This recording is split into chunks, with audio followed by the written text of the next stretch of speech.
Hai, nama aku Daireen, dan aku kecanduan punya anak di umur 17. Aku nggak pernah puas hingga akhirnya semuanya jatuh berantakan.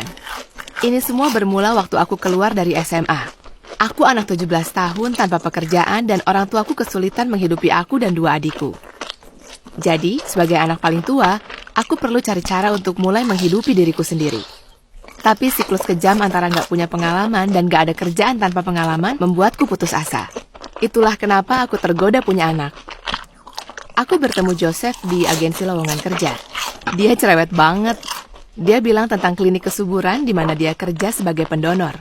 Agak TMI, tapi kami orang asing, jadi ya sudahlah. Lalu dia bilang kalau perempuan bisa hasilkan lebih banyak uang. Aku tertarik, jadi Joe menawarkan untuk menemaniku ke klinik itu. Harusnya aku tahu kalau ini terlalu gampang, terlalu kebetulan. Tapi aku naif dan sudah pasrah. Di klinik, aku belajar tentang jadi ibu pengganti.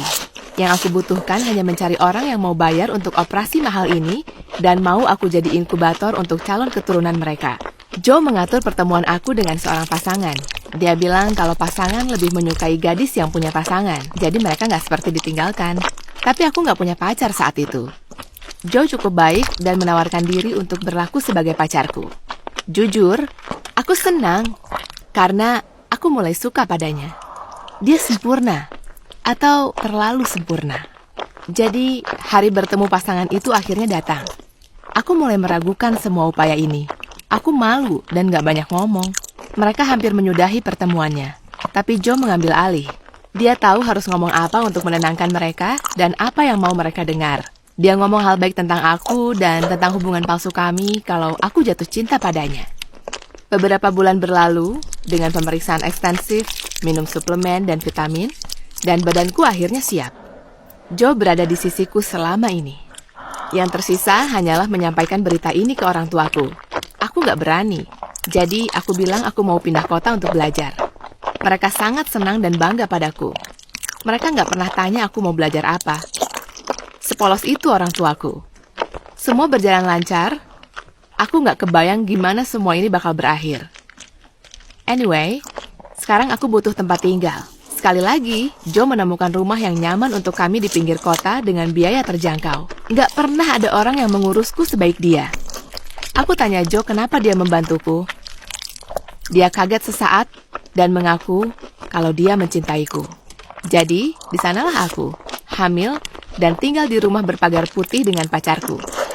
Ini lebih dari apa yang bisa aku impikan. Pasangan itu sering mengunjungi kami. Joe membujuk mereka bilang kalau aku butuh matahari. Jadi mereka membelikan kami tiket liburan sebulan ke Bahama. Aku sering mengirimkan foto liburannya ke orang tuaku.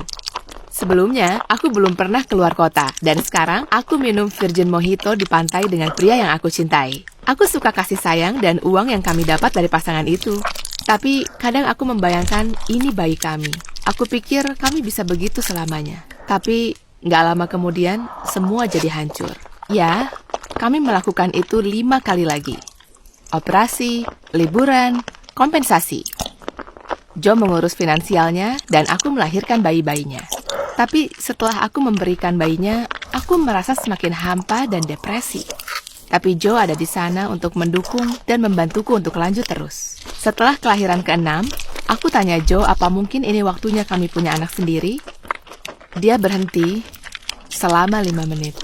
Keheningannya sangat nggak nyaman, sampai akhirnya dia bilang, kita bisa punya anak kapanpun kita mau. Sekarang waktunya cari uang untuk masa depan kita.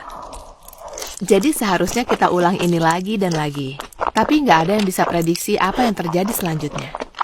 Karena ini sudah ke-7 kalinya, mereka harus menanamkan embrio lebih banyak agar kehamilannya sukses. Setelah beberapa bulan, dokter prediksi aku hamil kembar 3. Pasangan itu sangat senang dan Joe bilang mereka rela biayai kami lebih banyak. Tapi saat pemeriksaan selanjutnya, dokter bilang ada 6 bayi yang tumbuh di dalamku. Ini merubah semuanya.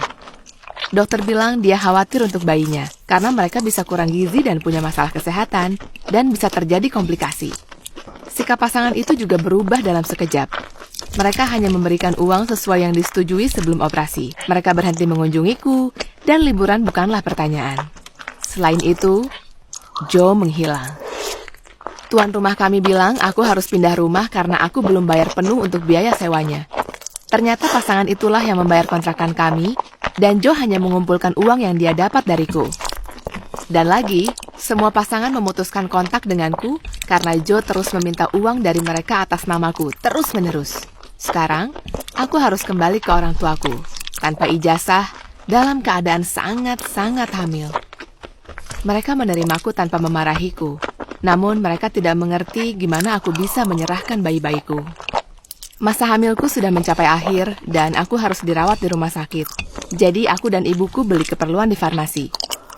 Dan surprise, surprise, siapa yang aku lihat di samping klinik bersama perempuan hamil lain? Aku mengejar Joe dan aku mau menghadapinya. Tapi ketubanku pecah. Ibuku membawaku ke rumah sakit. Operasi sesarku mengalami komplikasi dan bayi-bayinya pada kurus. Tapi selain itu, mereka semua sehat. Wanita itu berubah pikiran waktu dia melihat bayi-bayinya. Pasangan itu nggak pernah melihatku, dan aku nggak pernah melihat kembar enamku. Setelah rehabilitasi, aku dapat berita buruk. Aku nggak akan bisa melahirkan lagi. Jadi inilah aku, 25 tahun, tanpa uang, pekerjaan, atau kemungkinan untuk membesarkan anakku sendiri. Dan aku nggak pernah lihat Joe lagi. Tapi kadang aku bertanya bagaimana kabar bayi-bayiku. Aku merasa punya banyak kasih sayang untuk diberikan. Berat rasanya untuk menerima ini. Tapi kalau aku mau beri kasih sayang ke seorang anak, ada banyak yang membutuhkannya. Jadi, aku adopsi anak. Dan aku sangat bahagia, karena Kinan kecil adalah buah hatiku.